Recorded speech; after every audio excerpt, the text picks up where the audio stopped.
ঐতিহাসিক ঘোষণা মুখ্যমন্ত্রীর 1200 কোটি টাকা ব্যয়ে নির্মিত হবে মুড়িগঙ্গা নদীর ওপর গঙ্গাসাগর সেতু। স্বপ্ন পূরণ হবে সাগরদ্বীপবাসীর।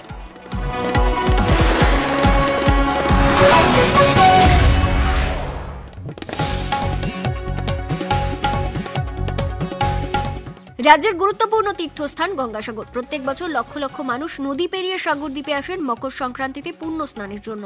লাখ লাখ মানুষ আসেন কপিলমুনির আশ্রমে। কিন্তু সাগরদ্বীপে আসা যাওয়ার মাঝেই পড়ে মুড়িগঙ্গা নদী। জলপথ পেরিয়ে আসতে ও ফেরত যেতে গিয়ে বিভিন্ন সমস্যার সম্মুখীন হতে হয় তীর্থযাত্রী সহ দ্বীপবাসীর।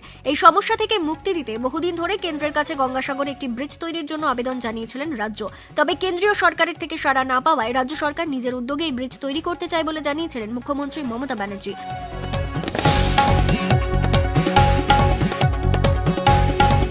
অবশেষে বৃহস্পতিবার রাজ্য বাজেটে সেই ব্রিজ তৈরির বিষয়টি ঘোষণা করলেন মুখ্যমন্ত্রী মমতা বন্দ্যোপাধ্যায়।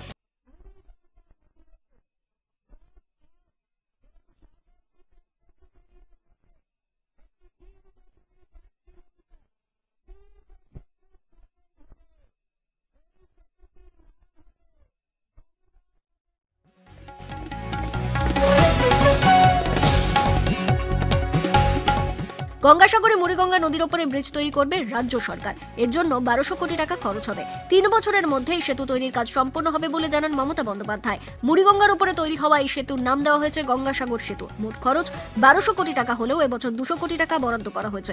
ঘোষণার পর সেই খবর ছড়িয়ে পড়তেই খুশির বন্যা বইছে গোটা দ্বীপ জুড়ে। ওই বিষয়ে কাকদ্বীপ.com এর ক্যামেরার সামনে কি বলেছেন সাগরদ্বীপের আমজনতা, দেখুন সেই ভিডিও। হ্যাঁ, মাননীয় মুখ্যমন্ত্রী মমতা ব্যানার্জি যেটা এবারের বাজেটে যেটা ঘোষণা করেছেন, আমরা সাগরদ্বীপবাসী হিসেবে খুবই গর্বিত। কারণ এবারের বাজেটে আমাদের সাগরদ্বীপকে নিয়ে উনি খুব বেশি ভেবেছেন, যেটা সাগরদ্বীপবাসী সবসময় অপেক্ষা করেছিল যে আমাদের যে যাতায়াতের যে দুরবস্থা, আমরা ভ্যাসেলে প্রতিনিয়ত সঠিকভাবে সময়ে একটা কাজে বেরোবো, সেইটা বেরোতে পারছি না বা যেতে পারছি না। কখনো ভ্যাসেলে আটকে যাচ্ছি, নদীতে জল নেই, যাতায়াতের খুব অসুবিধে, কখনো 6 ঘন্টা 7 ঘন্টা বসে থাকতে হয়। তা মমতা ব্যানার্জি যে এই ব্রিজের কথাটা ঘোষণা করেছেন, এবারের বাজেটে যেটা রেখেছেন আমাদের ব্রিজ নিয়ে বলেছেন, তা আমরা ওনাকে ধন্যবাদ জানাই। বিশেষ করে আমাদের যে মাননীয় সুন্দরবন উন্নয়ন মন্ত্রী বঙ্কিমবাবু, যার হাত ধরে সাগরদ্বীপের এই উন্নয়ন বা যার প্রচেষ্টা সবসময় যে এই ব্রিজটা কবে হবে, কত তাড়াতাড়ি করা যেতে পারে, এটা ওনাকেও খুব ধন্যবাদ জানাই, কৃতজ্ঞ জানাই যে আমরা এই ব্রিজটা আশা করেছিলাম সেটা এবার পাবো। ঠিক আছে, অনেক দিন আশা করেছি, অনেক অসুবিধায় পড়েছি, সেটা এর জন্য ওনাকে খুব ধন্যবাদ জানাই। ব্রিজ হলে আমাদের সাগরে 100% সুবিধা হবে। ব্রিজ হলে আমাদের যেমন যাতায়াতের সুবিধা হবে, সেরকম আমাদের বাণিজ্যিক সুবিধা হবে।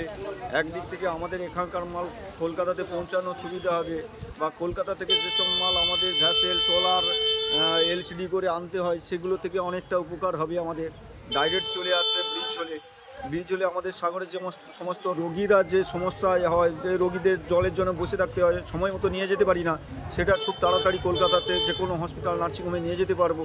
সেদিক থেকে অনেক সুবিধা হবে। যেমন আমাদের এখানে সাগর মেলা বা সাগরের উদ্দেশ্যে সারা বছরই প্রচুর পর্যটক আসে, তারা ঘন্টার পর ঘন্টা বসে থাকে, তারা অতি সহজে আসতে পারবে। আরও পর্যটক না আসবে, তাতে আমাদের অনেকটা উপকার হবে। তাদের পর্যটন যত আসবে তাতে আমাদের ছোটোখাটো ব্যবসাগুলো ভালোভাবে চলবে, তাতেও অনেক উপকার হবে। ওতে এরকম ঘোষণা হয়েছে, অনেকবার হয়েছে, কিন্তু সেটা তো বাস্তবায়িত হয়নি। এবারই কতটা বাস্তবায়িত হয় সেটা।